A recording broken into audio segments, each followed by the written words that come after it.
ଭଲ ଅଛ? ଖାଇଛ? ହଉ ଠିକ ଅଛି। ଆଜି ଆମେ ଦିଟା ଦଳ କରିବା, ଏପଟେ 4 ଜଣ ଏପଟେ 4 ଜଣ ହେଲା। ଦୁଇ ଦଳ ହେଲା, ଏ ହେଲେ ବାଘ ଗ୍ରୁପ, ଇଏ ହେଲେ ହେଟା ବାଘ ଗ୍ରୁପ ହେଲା। ଦିଟା ଦଳ ହେଲା, ତାପରେ ମୁଁ ଗୋଟେ ଗୋଟେ ଅକ୍ଷର ଦେବି, ତମେ ସେଇ ଅକ୍ଷରକୁ ନେଇ ଶବ୍ଦ ଗଢ଼ିବ ହେଲା। ନିହାତି ଦୁଇଟା ସଂଖ୍ୟା କହିବ ଅକ୍ଷର ହେଲା, ଦୁଇଟା ଲେଖା ଶବ୍ଦ। ତମେ କୋଉ ଗ୍ରୁପ? ତମେ ହଉ, ତମେ ଟିକେ ଜୋର କୁହ। ହେଟା ବାଘ, ଗୋଟେ ଜୋର କହିଲେ ହେଟା ବାଘ ଭଳିଆ ଗୋଟେ ଶବ୍ଦ କରିବ ନା। ହଉ, ତମେ ବାଘ ଗ୍ରୁପ ଅରେ ଗୋଟେ ଶବ୍ଦ କୁହ, ଦୁଇଟି ଅରଟା। ଆଉ ତମେ ଆରେ କୁହ, ଆଇ। ହଉ, ତମେ ହର୍ଷେଇରେ ଇସ, ତମେ ହର୍ଷଉରେ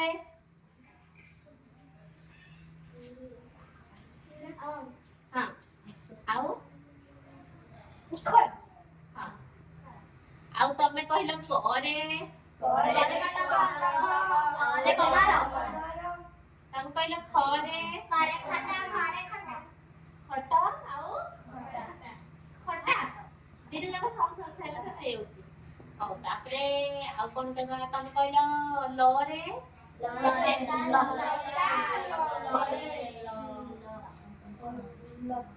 ଲମ୍ବା। ତମେ କହିଲ ଦନ୍ତେଶରେ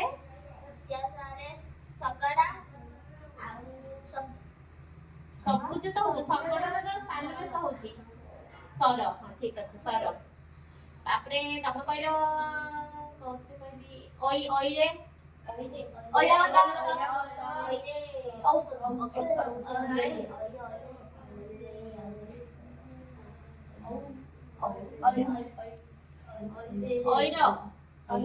ହେଲା। ତମେ ତାହେଲେ ଗୋଟେ ପଏଣ୍ଟ, ତମେ ଗୋଟେ ପଏଣ୍ଟ ମାଇନସ ହେଲ ହେଲା। ଆଉ ତାପରେ ତମେ କହିଲ ହରେ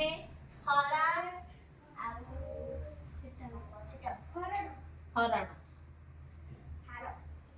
ହାର। ହଁ, ତାପରେ ତମେ କୁହ ଗରେ ଗଧ ଗଛ। ତମେ କହିଲ ଘରେ ଘର। ଆଉ ତମେ କହିଲ ଚରେ ଛରେ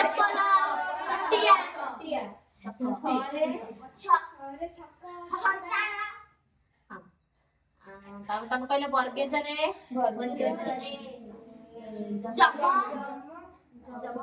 ଜଟିଳ। ଜଟ ଆଉ ଜଟିଳ, ଯମ ଯମଟା ହଉଛି ଅନ୍ତସ୍ଥଜ, ଏଟା ହଉଛି ବର୍ଗେଜ ମୁଁ କହିଲି ହେଲା। ତାପରେ ତମେ କହିଲ ଝରେ ଝର।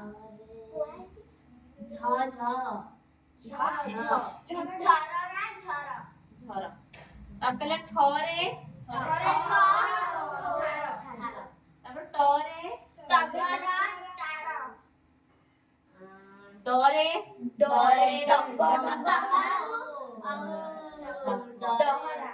ଡହରା। ଆଉ ତାପରେ ଏରେ କହିଲ ଏକ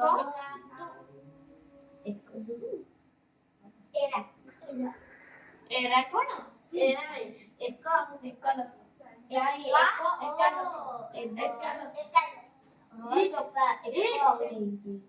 ଆଉ ଗୋଟେ ଶବ୍ଦ କୁହ, 11। ଅଇରେ ତ କୁହା ହେଇଛି। ହଉ ଠିକ ଅଛି, ଜାଣିପାରିଲ।